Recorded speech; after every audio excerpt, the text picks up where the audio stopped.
Πειραϊκές ιστορίες με το Στέφανο Μίλεση.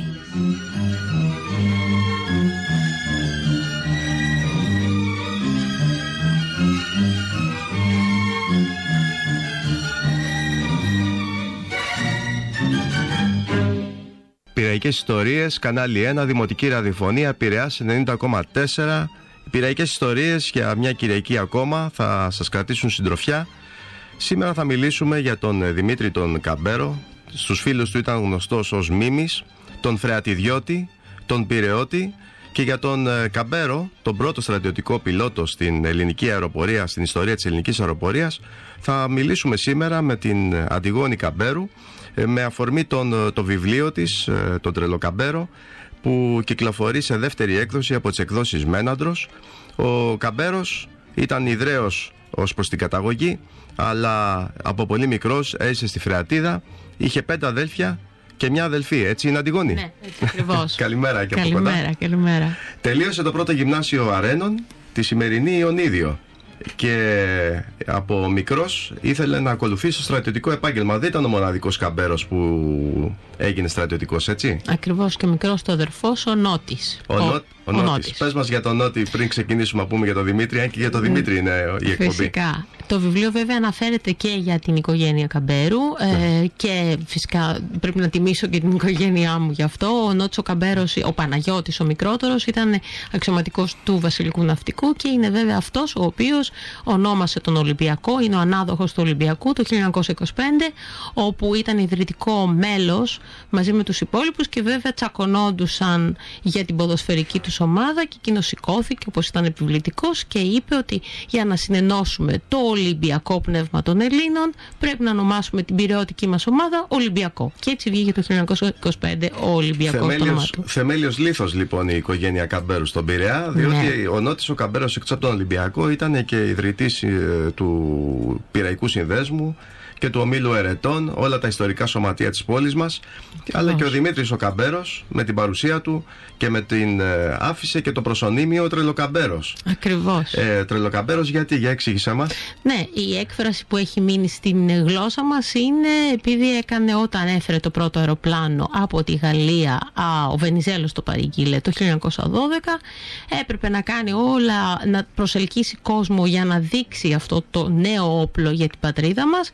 Και βέβαια τους είχε μαζέψει στο Φάλιο, είχαν μαζευτεί στο Νότε Ζωολογικό Κήπο και έκανε τις επιδείξεις, αλλά έκανε πάρα πολλά τρελά και παράτολμα, τσαλίμια στον αέρα κλπ. Ο κόσμος φοβόταν και λέει: τι θα κάνει αυτός ο άνθρωπος εκεί πέρα, ο τρελός θα πέσει. Πώς το λένε αυτόν? Καμπέρο. Ο τρελός Καμπέρος, ο τρελοκαμπέρος, και έτσι έχει μείνει η έκφραση στη γλώσσα μας. Και έμεινε σαν έκφραση, και εκτός από το Φάλιρο, να πούμε ότι πέταγε και πάνω από το σπίτι του τη Φρεατίδα. Φυσικά. Και έκανε τις αεροπορικές του επιδείξεις. Και να πούμε ότι ο Καμπέρος, από ό,τι έχεις γράψει και στο βιβλίο, το οποίο όταν το ξεκινήσει κάποιος δεν σταματάει να το διαβάζει μέχρι πέρατος, διότι διαβάζει και για τα υπόλοιπα αδέλφια της οικογένειας, αλλά περισσότερο και για την ιστορία της πόλης που τη σημάδεψε η οικογένεια Καμπέρου. Να θυμίσουμε ότι στην εποχή στην οποία αναφερόμαστε, ο Καμπέρος γεννήθηκε το 1883, άρα στα τέλη του προπροηγούμενου αιώνα και στις αρχές του 20ου αιώνα, η Φρεατίδα ήταν μια εξοχική συνοικία με 5-6 επαύλεις, ανάμεσα στις οποίες ήταν και της οικογένειας Καμπέρου.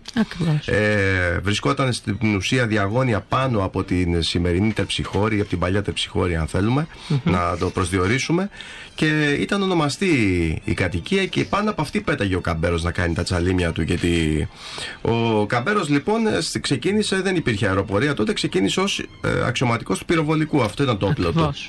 Και μαζί του ήταν 2 ακόμα, ο Μουτούσης και ο Αδαμίδης, που επιλέχθησαν τελικά να επαντρώσουν το πρώτο σώμα. Αυτά τα γράφεις εσύ, δεν τα λέω έτσι, να μην παρεξηγόμαστε. Ο Μιχάλης ο Μουτούσης, και αυτός βέβαια στο περιθώριο να πούμε ότι είχε και αυτός καταγράψει τη δική του ιστορία στον Πειραιά, διότι και αυτός είχε ερωτευτεί την κόρη του Οριγόνη στην έπαυλη Οριγόνη στην Καστέλα, και η Οριγόνη, η έπαυλη στη συνέχεια είναι σημερινή οικία Μουτούση.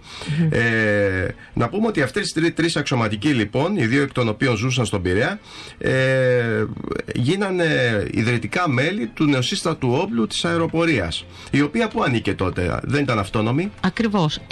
Να πούμε και λίγο πιο πίσω, να αναφέρουμε τους αδελφούς Ράιτ που το 1903 κάνουν την πρώτη πτήση στην Αμερική, και βέβαια είναι λίγο το παράδοξο όταν έγραφε το βιβλίο, ήταν γιατί από την Αμερική ξαφνικά οι Γάλλοι είναι αυτοί οι οποίοι προχωρούν, αλλά επειδή υπήρχε αρκετός άλλος στην Αμερική, στις Ηνωμένες Πολιτείες, οι Ράιτ πουλούν το δικαίωμά τους στην Γαλλία, οπότε ιδρύονται δύο ιδιωτικές σχολές, η Φαρμάν και η Μπλεριό.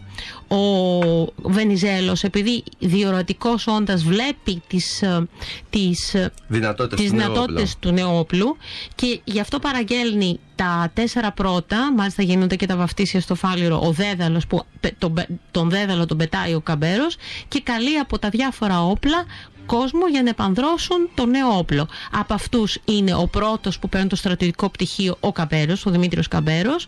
Τον στέλνουν στη Γαλλία, στο ΕΤΑΜΠ, εκπαιδεύεται, έρχεται λοιπόν τον Μάιο του 12, κάνει αυτά τα γυμνάσια, αλλά μεσολαβούν οι Βαλκανικοί πόλεμοι, και παίρνει μέρος φυσικά σε στρατιωτικές αεροπορικές πια επιχειρήσεις το 12 στους Βαλκανικούς πολέμους. Είναι ο πρώτος που πετάει 5 Οκτωβρίου του 1912 με την εντολή του αρχιστρατήγου Κωνσταντίνου, πετάει στα εχθρικά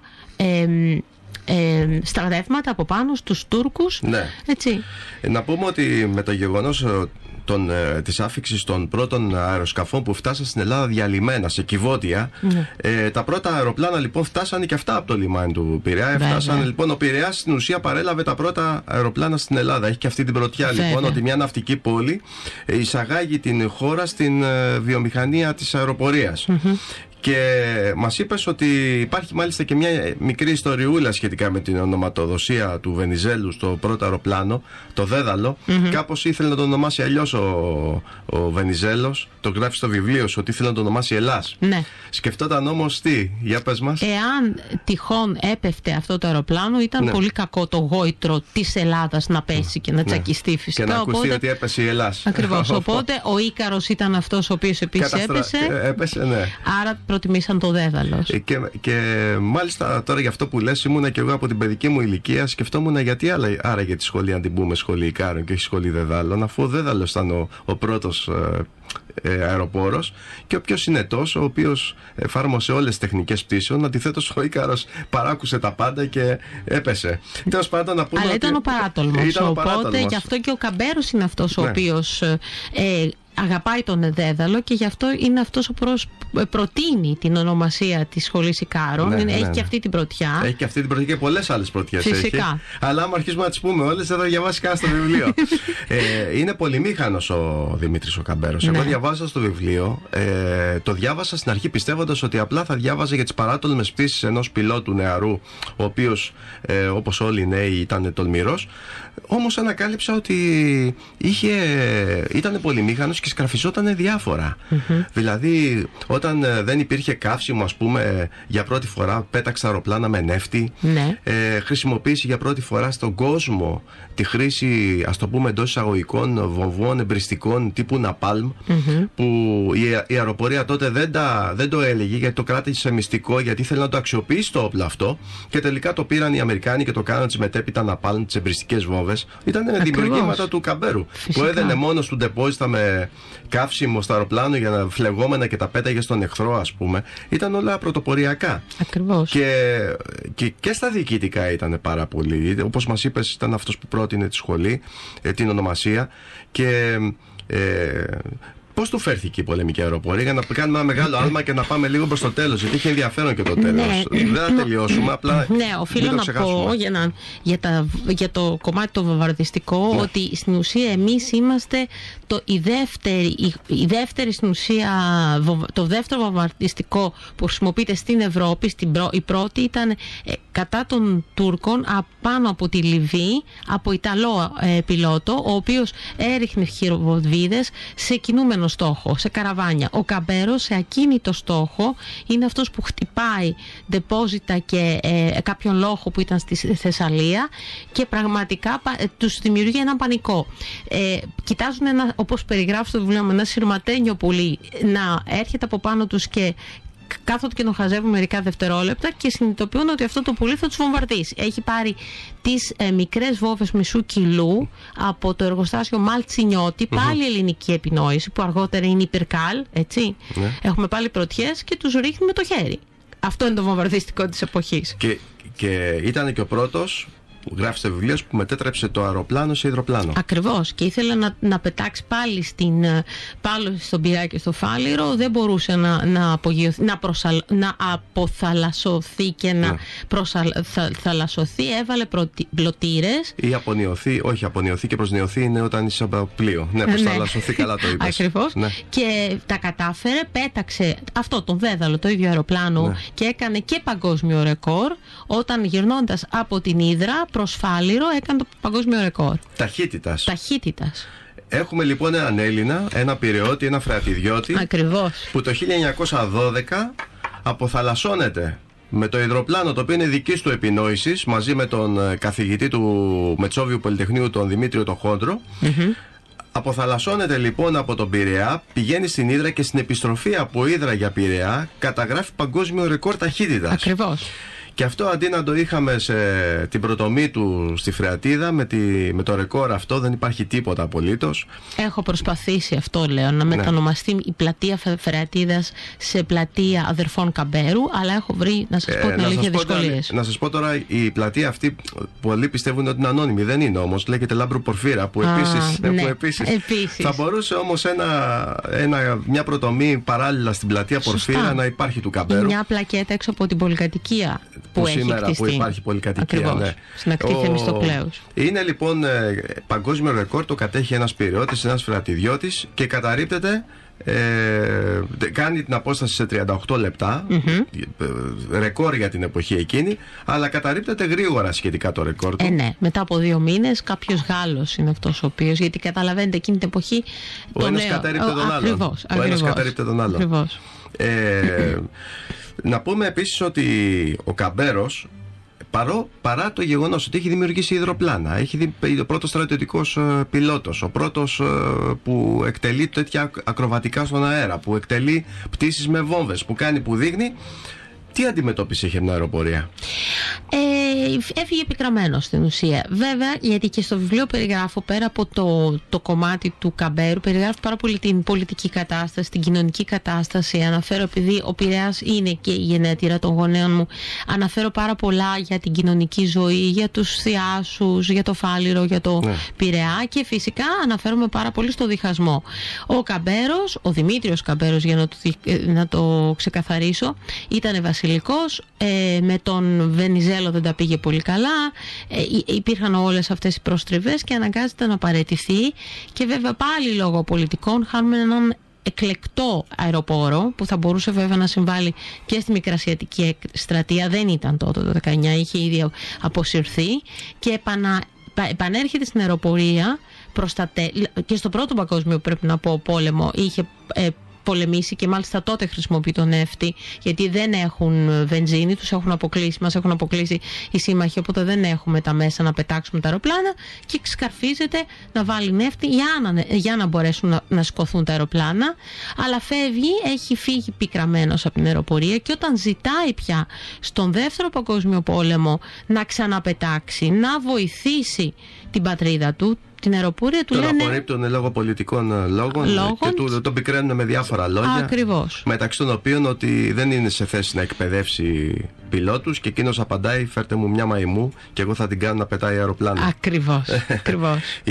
Να πούμε εδώ στο ενδιάμεσο, όταν έφυγε πικραμένος για πολιτική, υπέστη μια πολιτική δίωξη στην ουσία, μέχρι την εποχή που ξαναγύρισε, ότι στην ουσία η Ελλάδα υπέστη τη μικρασιατική καταστροφή στερούμενη του αεροπορικού όπλου. Δεν είχε αεροπορία. Όχι. Όταν έφυγε ο Καμπέρος, όταν το διώξανε για πολιτικούς λόγους από την αεροπορία, διαλύθηκε το σώμα της αεροπορίας. Ναι, βέβαια. Και θα μπορούσε να είχε αλλάξει το ρου της ιστορίας η αεροπορία. Η αεροπορία της Μικρασιατική. Και όμως φτάσαμε εκεί που φτάσαμε, γιατί πάλι η ελληνική διχόνοια για μια φορά ακόμα λειτουργήσε όπως πάντα λειτουργεί στους Έλληνες. Οφείλουμε όμως να πούμε ότι, για να είμαστε και αντικειμενικοί, ο βελούδιος είναι αυτός που πετάει πάνω από τη Σμύρνη και καταφέρνει και μπαίνει στο στρατηγείο των Τούρκων και υψώνει την ελληνική σημαία. Κατεβάζει την τουρκική και υψώνει την ελληνική σημαία. Οπότε υπήρξε και κάποιος ακόμα τρελός εκείνη την εποχή.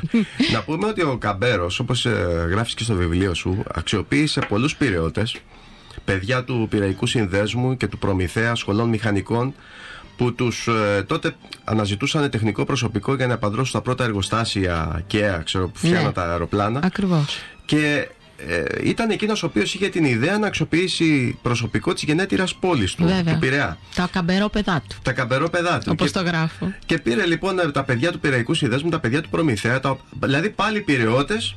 Ήταν αυτοί οι οποίοι φτιάξαν το πρώτο εργοστάσιο συναρμολόγησης αεροπλάνων. Έτσι. Είναι απίστευτο. Η συμμετοχή λοιπόν του Πειραιά στην ιστορία, στην πανελλήνια ιστορία, είναι ενεργή. Απλά είναι άγνωστη. Θέλει δηλαδή κάποιος να φωτίσει τις κρυφές πτυχές.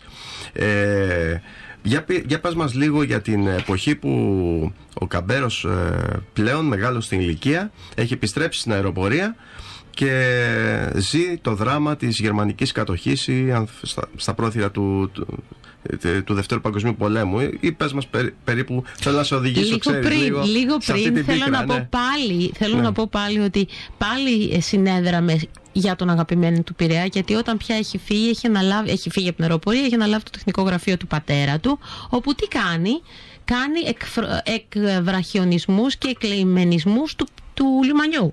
Οπότε έχω βρει, γιατί το βιβλίο μου πήρε 4 χρόνια έρευνας και συγγραφής, οπότε έχω βρει μέσα και φυσικά τα παραθέτω στο βιβλίο, ότι δούλεψε και έστησε στην ουσία το σημερινό λιμάνι του Πειραιά, και μάλιστα αυτά τα έγγραφα είναι γραμμένα και στα ελληνικά και στα γαλλικά. Επίσης είχε προταθεί να γίνει και πρόεδρος του ΟΛΠ, αλλά δεν πήρε αυτή τη θέση. Είχε κατεβεί επίσης ως υποψήφιος βουλευτής, που πάλι δεν κατάφερε να βγει. Έκανε για τον Πειραιά πάλι. Έκανε διάφορα, μαζί με το Μανούσκο, έτσι. Έκανε διάφορα. Οπότε, προχωράμε τώρα στην αεροπορία, στο Δεύτερο Παγκόσμιο Πόλεμο, όπου ο Καμπέρος είναι αποτραβηγμένος στο σπίτι του στη Φρεατίδα και βλέπει και πικραίνεται, και έτσι βέβαια ξεκινάει και το πρώτο κεφάλαιο κοντά στα 60 του, όπου είναι πικραμένος και θέλει να βοηθήσει πάρα πολύ τη χώρα του, την πατρίδα του, εναντίον των ναζιστών. Να πούμε ότι έφυγε με το βαθμό του ταγματάρχη, όπως μας γράφεις, αλλά του έλειπαν 18 μήνες υπηρεσίας για να λάβει σύνταξη.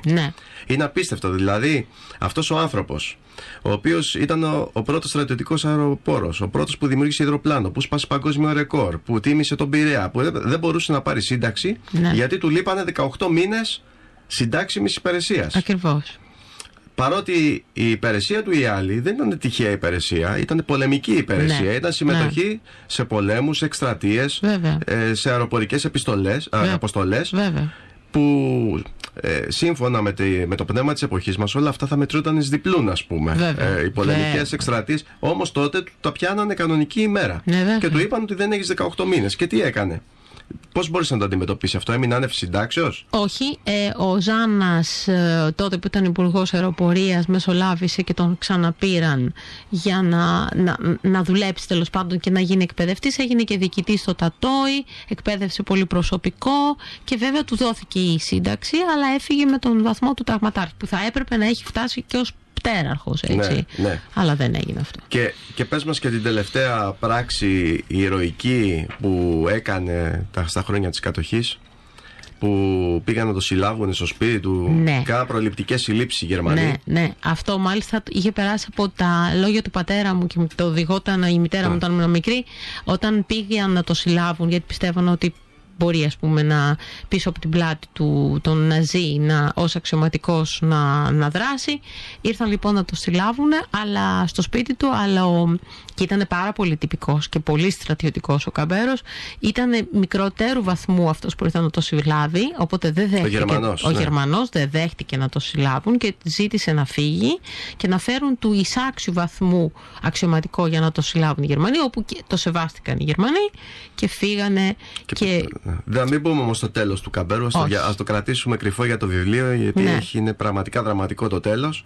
Και κάθε φορά που το διαβάζω, ενώ όσο το έχω γράψει, κάθε φορά δακρύζω, γιατί με πειράζει πάρα πολύ. Θέλω να πω ότι θα αναφερθώ για λίγο, θα μου επιτρέψει να αναφερθώ λίγο για την τελευταία πτήση του Καμπέρου, η οποία αυτό είναι εμένα που με συγκινεί περισσότερο, που 2 Αυγούστου του 1934 είναι ήδη μεγάλος στην ηλικία, έχει επανέλθει στην αεροπορία και έχει έρθει ένα βρετανικό αεροπλανοφόρο το Φούριους έξω από το Φάληρο, με το οποίο οι Άγγλοι κάνουν διάφορες αεροπορικές επιδείξεις και μαζεύονται επιρρεώτες στην Καστέλα, κεφαλιριώτες, και τους βλέπουν και εντυπωσιάζονται κτλ.